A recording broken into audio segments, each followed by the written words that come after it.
জানেন এবং বুঝেন কি ঘটছে। নির্বাচন এখনো বহুদূর, কোন নির্বাচিত সরকার ক্ষমতায় নেই।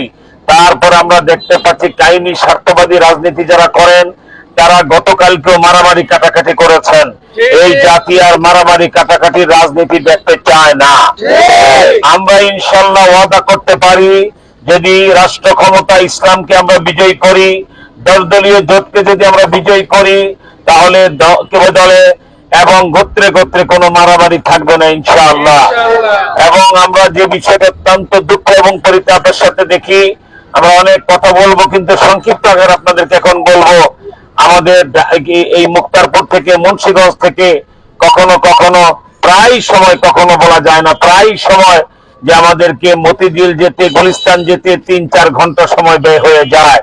অথচ দিয়াবাড়ি থেকে মতিঝিল মেট্রো রেলে মাত্র 17-18 মিনিটে আসা যায়।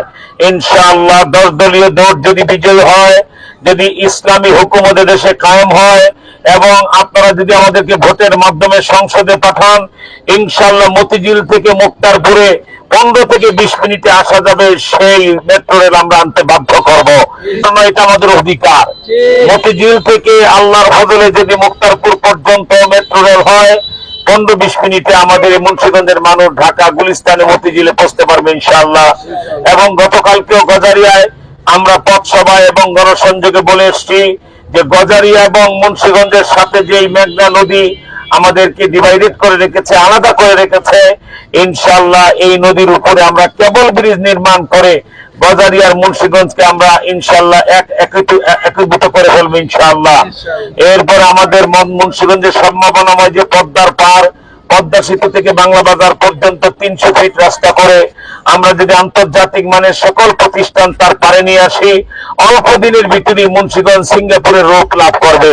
এক কথায় বলতে চাই, যদি 10 দলীয় জোট বিজয় হয়, আল্লামা মামুল হকের জোট বিজয় হয়, ডক্টর শফিকুর রহমানের জোট বিজয় হয়, যদি নাহিদ ইসলাম আর হাসনাত আব্দুল্লাহদের জোট বিজয় হয়, যদি আল্লামা হাফিজ হুজুর রহমতুল্লাহ আলাইহির খেলাফত আন্দোলনের বটগাছ যারা আমাদের 10 দলে আছেন, এবং জিয়াউর রহমানের ডান হাত 71-এর বীর মুক্তিযোদ্ধা, জেট ফোর্সের অন্যতম যোদ্ধা কর্নেল ওলি, তিনিও আমাদের সাথে আছেন।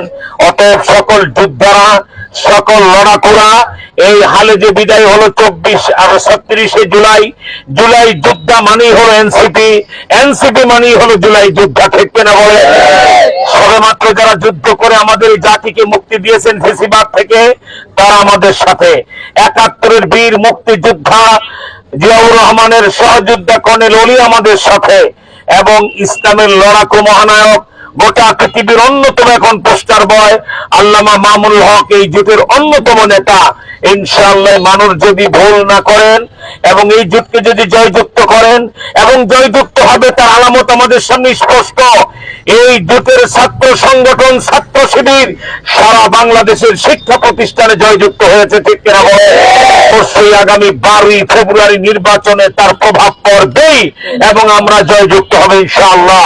এই দুর্নীতি, ঘুষ আর চাঁদাবাজি আমরা জাদুঘরে পাঠায় দেব, রাস্তাঘাটে এগুলি আর থাকবে না ইনশাআল্লাহ। চাই আমরা কোনো আশ্বাস দেব না, আমরা কোনো কি বলে অন্যরকম কিছু বলবো না। আমরা এক কথায় বলবো, জনগণের স্বার্থে যা প্রয়োজন তাই আমরা করবো ইনশাআল্লাহ। জনগণের জন্য যা প্রয়োজন তাই আমরা করবো।